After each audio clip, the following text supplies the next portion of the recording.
in the league to 65 points. And tonight, after a slow start, we made shots and played with great freedom. I think the other thing too was important was we also disrupted them offensively. We turned them over. We were aggressive and made plenty of offense out of our defense. And so we compliment South Carolina. I told you before the game, that's the SEC Coach of the Year right there. To be picked last in the league and to be he's 20-4 right now, and those kids have done a phenomenal job. And we talked a little before the game. I told Lamont, sometimes it takes a little losing.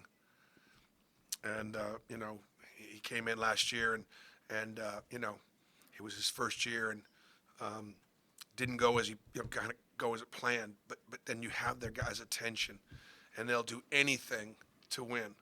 And that's how South Carolina's played all year long. They just played to win. Tonight we just played exceptionally well. Any questions?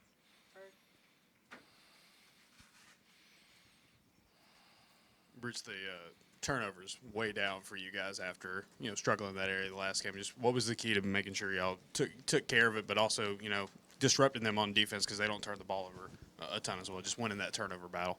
Yeah. I thought Stephen Pearl did an amazing job in the scout. He had us really ready to go. And they don't turn the ball over, but we blitzed them a little bit in ball screens. We did some things with our ball pressure that bothered them. And we weren't afraid to switch. BJ Mack is such a tough cover that if you kind of guard him traditionally, he tear you apart. So we switched a lot tonight, and they rolled us down some and scored some inside. But that was it takes away a lot of the things they like to do offensively. Nathan King, and then we'll go to Matt Cohen.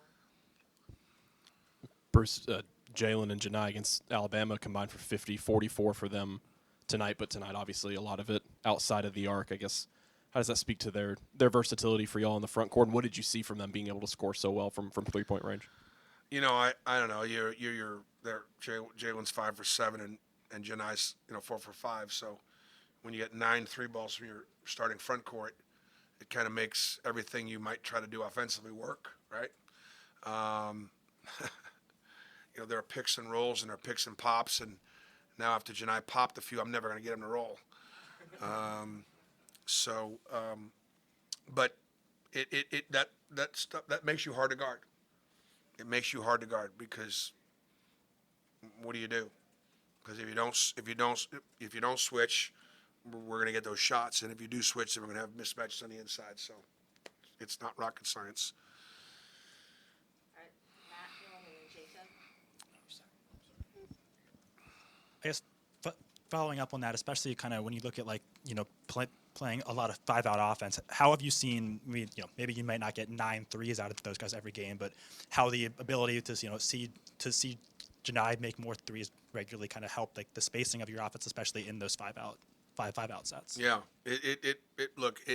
anytime you can put your bigs on a perimeter and have them have to be guarded, it just opens up the lane, and so it just opens up all the things that you're trying to run.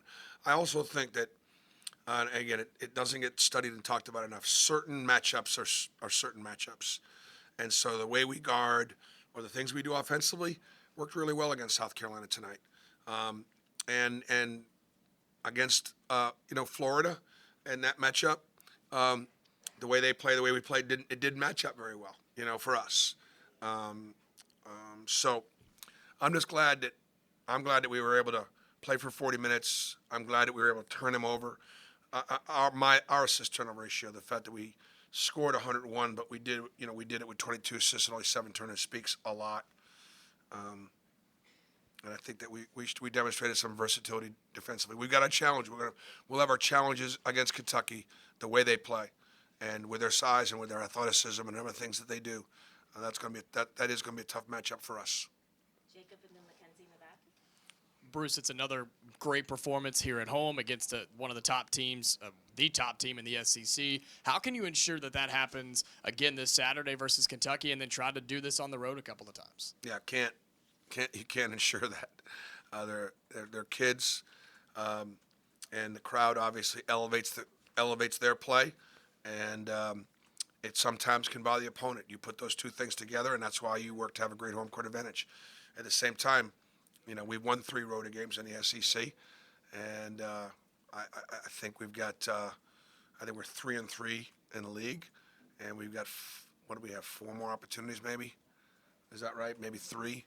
We got to go to Georgia. We got to go to Tennessee. What's that?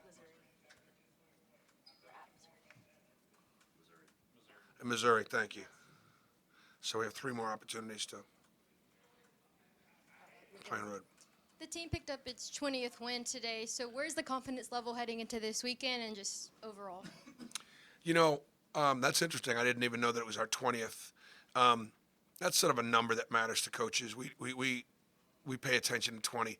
We play so many games now, more games, that 20 doesn't mean quite as much as it used to, but 20 was always a kind of a benchmark a little bit.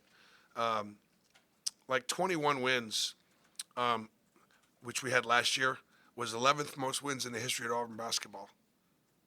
21 last year. So we talk about trying to make history, and this team is trying, to make history.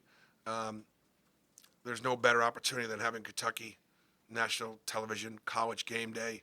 I'm so happy for Auburn. It's going to be a gorgeous weekend. We have students sleeping out already right now for the game. The weather's good.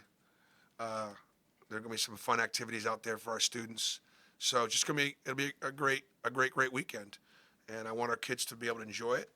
And at the same time, we work all year long for these opportunities.